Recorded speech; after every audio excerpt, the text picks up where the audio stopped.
ఇచ్చిన ప్రతి హామీని కూడా 99% హామీలన్నిటిని కూడా నెరవేర్చి భారతదేశంలోనే గొప్ప నాయకుడిగా జగన్మోహన్ రెడ్డిని మనం అందరం కూడా చూడటం జరిగింది. అలాగే ఆ బాటలోనే నడుస్తారని చెప్పేసి చంద్రబాబు నాయుడు గారు ప్రజలకు ఎన్నిసార్లు వెన్నుపోటు పొడిచినప్పుడు కూడా ప్రజలు మరోసారి మిషన్లు నమ్మిని ప్రజలు నమ్మి, అందుకని చెప్పేసి ఈరోజు ఇచ్చిన హామీలని నెరవేర్చే దిశగా వీళ్ళందరూ కూడా దృష్టి పెట్టాలని, చంద్రబాబు నాయుడు గారు ఇచ్చిన ప్రతి హామీని కూడా నెరవేర్చాలని. ఎందుకంటే చంద్రబాబు నాయుడు గారు ఒకసారి చెప్తే పవన్ కళ్యాణ్ గారు 20 సార్లు చెప్పారు, నా మాటగా నన్ను నమ్మండి, నన్ను చూసేయండి అని చెప్పినటువంటి మీటింగ్లు కూడా విన్నాం. ఇవాళ చంద్రబాబు నాయుడు గారు చేయకపోతే పవన్ కళ్యాణ్ గారు బాధ్యత తీసుకొని చేపించాలి, చేపించలేకపోతే రాజీనామా చేసి ఇలాంటి రాజకీయాలు నాకు అవసరం లేదు అని చెప్పేసి అలాంటి నాయకత్వం ఉంటదేమోనని అనుకుంటున్నా. మరి ఏం జరుగుతుందో చూడాలి. అవన్నీ వదిలేయటం సామాన్యంగా జరిగేదేనే. రాజకీయాలు సహజమేనే.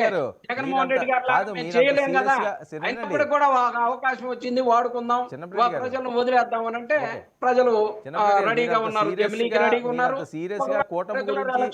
రెగ్యులర్ ఎలక్షన్ కూడా ప్రజలు రెడీగా ఉన్నారు. సీరియస్ గా కూటమి గురించి మాట్లాడుతుంటే రావి సౌజన్య గారు రిలాక్స్ గా ఊగుతా ఆవిడ వింటున్నారు కూల్గా.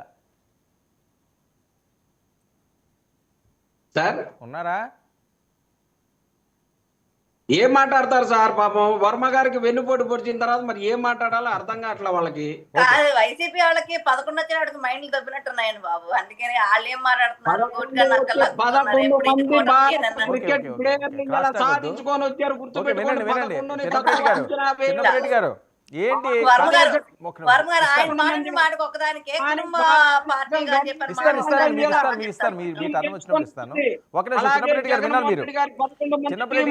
తక్కువ అంచనా వేయొద్దండి. ఓకే చిన్నప్పరెడ్డి గారు, ఏంటి బోరుగడ్డ అనిల్ని మీరే దాచారని చెప్పి పెద్ద ఎత్తున ట్రోల్ అవుతున్నది నిజమా? మీరే బయటికి తప్పించారని? బోరుగడ్డ అనిల్కి వైఎస్ఆర్ కాంగ్రెస్ పార్టీకి ఎలాంటి సందర్భం లేకపోయినా, సంబంధం లేకపోయినప్పుడు కూడా మీడియా వైఎస్ఆర్ కాంగ్రెస్ పార్టీకి బోరుగడ్డ అనిల్కి సంబంధం ఉన్నట్టుగా ప్రతి చర్చల్లో కూడా అన్ని ఛానల్స్, నాట్ ఓన్లీ 99 సార్, అన్ని చర్చల్లో కూడా జరుగుతూ ఉన్నటువంటి అభూత కల్పన. ఈ అభూత కల్పనలతోటి మాకు అసలు సంబంధం లేదు. బోరుగడ్డ అనిల్ గారు వైఎస్ఆర్ కాంగ్రెస్ పార్టీకి అసలు సంబంధించినటువంటి వ్యక్తి కాదు.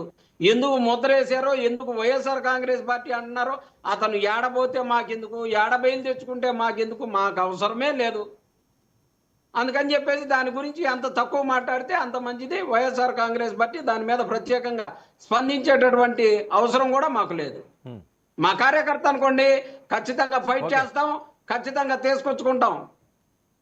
ఏంటి ఎమ్మెల్సీ నియామకాలకు సంబంధించి అదేం రాజకీయ పరంగా చూసుకోవాల్సిన అవసరం ఉందా, లేకపోతే ఎవరిష్టం వాళ్ళదే? ముందుగా 99 టీవీ ప్రేక్షకులందరికీ నమస్కారం అండి. అలాగే ప్యానల్లో ఉన్న పెద్దలకి మీకు కూడా నమస్తే. ఎమ్మెల్సీ అన్నది ఎవరి పార్టీ నిర్ణయాలు వాళ్ళు అండి. అందులో